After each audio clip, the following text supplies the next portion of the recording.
दोस्तों neutron money में आपका स्वागत है। इस वीडियो में हम बात करने जा रहे हैं एक ऐसे स्टॉक की that represent the power sector. This stock also represent the finance sector, it represent the NBFC space and it also represent the future growth story of India.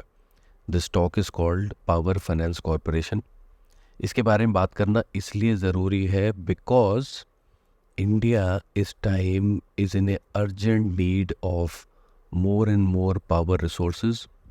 Our power consumption is at all-time high. इसके future demand multiple times बढ़ने वाली है। Both private sector में और government sector में नए infrastructure projects आएंगे, नए प्रोजेक्ट्स आएंगे which will be related to power production and distribution.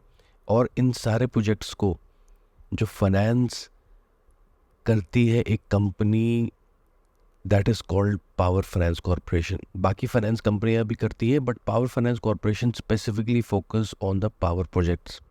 इसके बारे में बात करने जा रहे हैं। हमने इस वीडियो में इसका 360 डिग्री एनालिसिस किया है। आप जब इस एनालिसिस को देखेंगे यू विल रियलाइज़ कि इसमें सारे एनालिसिस जो एक कंप्लीट स्टॉक के एनालिसिस में होने चाहिए वो हैं। चाहे वो रिटर्न ऑन इक्विटी हो, चाहे वो इसके स्टॉक मूवमेंट को देख के हो, फंडामेंटल एनालिसिस हो, चाहे टेक्निकल एनालिसिस हो। बेसिकली इट्स ए टेक्नो फंडा एनालिसिस। इसके बारे में बात करेंगे। लैंग्वेज हिंदी इंग्लिश दोनों में रहेगी। तो आइए बात करते हैं और देखते हैं कि क्या शॉकिंग इनसाइट्स हमें देखने को मिली है और इसके फ्यूचर प्रोस्पेक्ट्स क्या निकल के आ रहे हैं आफ्टर वॉचिंग दिस डेटा। सो सबसे पहले इसको हमने एनएससी की वेबसाइट पे स्टॉक को देखा। लगभग 506 रुपीज़ इसका स्टॉक प्राइस है। जो लास्ट ट्रेडिंग सेशन था उसमें भी 0.36% इसने एक स्पाइक दिखाया है स्टॉक प्राइस में। अभी कुछ दिनों पहले ही 472 और 78 के इसने बॉटम लगाए थे और अब वहाँ से इसने एक रिवाइवल दिया है in terms of the stock price gain. अगर इसके ट्रेडेड वॉल्यूम जो लगभग लास्ट ट्रेडिंग डे में वॉल्यूम जो ट्रेड हुए थे दैट वर अराउंड 57 लैक्स और टोटल मार्केट कैप जो कंपनी का है that is 1,67,000 crore. Face value के बारे में भी बात करेंगे एक अलग स्लाइड में because it is very important to talk about it. और इसका क्या मतलब होता है 10 की फेस वैल्यू का होना, उसके बारे में भी हम बात करने जा रहे हैं इस वीडियो में। सो आइए आगे चलते हैं। अगर आप इसका स्टॉक चार्ट देखते हैं it is on a daily time frame. इसमें एक क्लियर अप ट्रेंड दिखाई दे रहा है। एक चीज़ और क्लियर है स्टॉक चार्ट में कि इसमें हायर हाइज पैटर्न्स हमें दिखाई दे रहे हैं और एक स्विंग फॉर्म में stock is going up. It is not going up in a manner कि आप एक साथ स्टॉक चल गया 2-3 महीने, उसके बाद या तो करेक्शन हो रही है या कंसोलिडेशन हो रही है। यहाँ पे स्टॉक प्राइस ऊपर जाता है, एक उसमें दबाव दिखता है, एक सेलिंग दिखती है, प्रॉफिट बुकिंग दिखती है, फिर से नीचे से एक कन्विक्शन क्रिएट होता है that no this company belongs to higher valuation, then the stock price goes further up. So we see mix of both movements, upside and downside. जो बायस्ड है स्टॉक का it is more towards the upside and that is what we see in the chart. इसकी RSI की बात करें तो RSI also right now on a daily time frame hovers in a sideways trajectory. It is right now at 47 because एक ऊपर से इसने correction दिखा दी है तो RSI में भी वो डेली टाइम फ्रेम पे करेक्शन दिखाई दे रही है। Now when it comes to some of the important data of the stocks, for example the beta of the stock पिछले एक साल का 1.81 है, यानी कि एक्सट्रीमली वॉलेटाइल स्टॉक है। What is beta? Beta is that stock कितना मूव होता है in comparison to the volatility of the index. अगर इंडेक्स 1% मूव कर रहा है तो स्टॉक के मूवमेंट की प्रोबेबिलिटी इज 1.8%, यानी कि it is extremely volatile stock. जैसा कि हमने देखा भी, इसमें हमें बोथ अपसाइड एंड डाउनसाइड के मूव दिखते हैं, बायस्ड इज टूवर्ड्स अपसाइड। इसके अगर हम EPS देखें इट इज़ 62, यानी कि पर शेयर के अगेंस्ट 62 रुपीज़ की कमाई कर रहा है और price to earning is 8.03। Now why I am saying valuation comfort is because अगर आप बाकी NBFCs को उठाएंगे और देखेंगे valuations are between 15 to 25. For example, Bajaj Finance has double the valuation, I think more than the double valuation of PFC. Though this company is from the government side, इसलिए इसमें अभी भी वैल्यूएशन कम्फर्ट है, because लोग ज़्यादातर government sector में जो बड़े फंड्स हैं वो गवर्नमेंट सेक्टर में अपना एक्सपोजर इतना नहीं रखते. बट इन कंपनीज़ को हम इग्नोर भी नहीं कर सकते बिकॉज प्राइवेट सेक्टर बहुत ओवर वैल्यूड हो चुका है.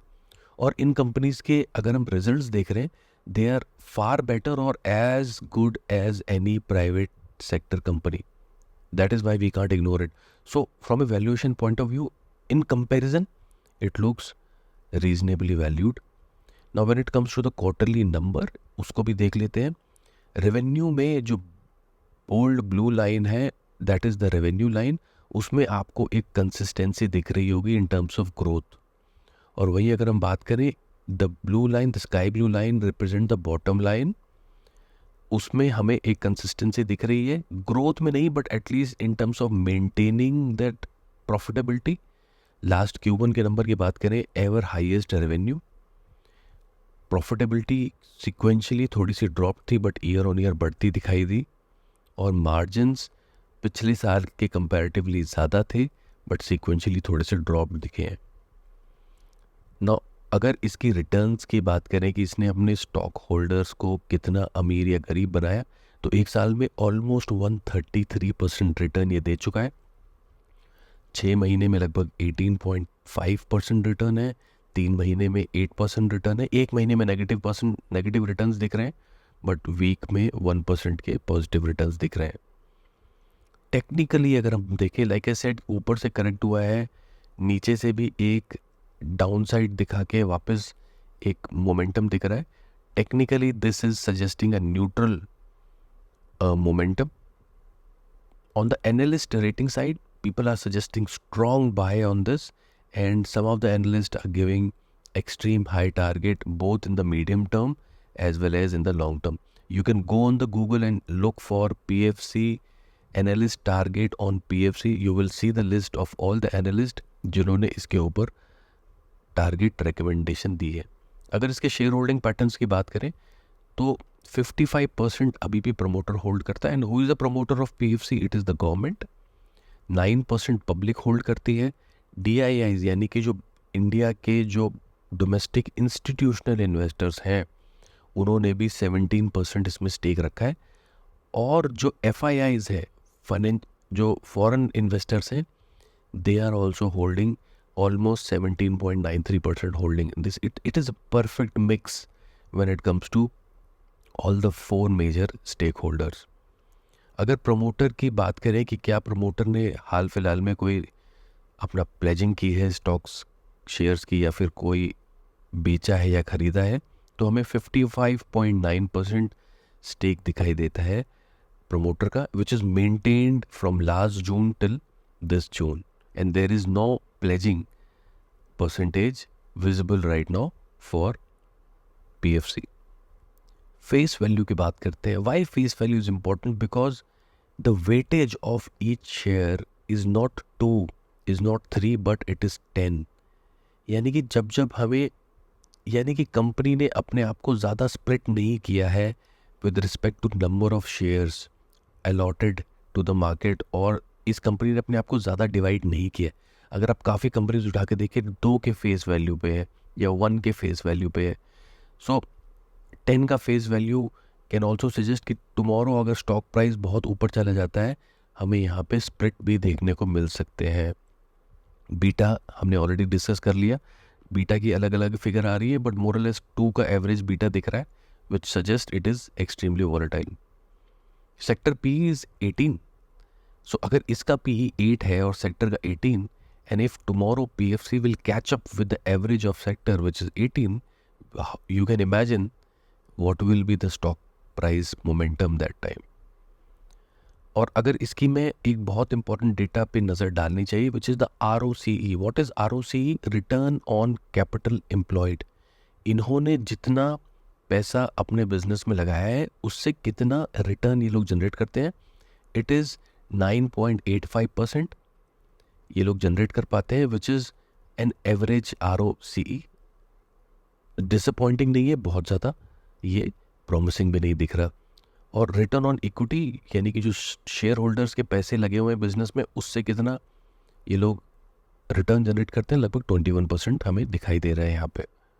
So this is about the analysis of PFC. कैसा लगा आपको प्लीज़ ज़रूर बताइएगा, आपका फीडबैक बहुत इंपॉर्टेंट है। Thank you so much for watching the video.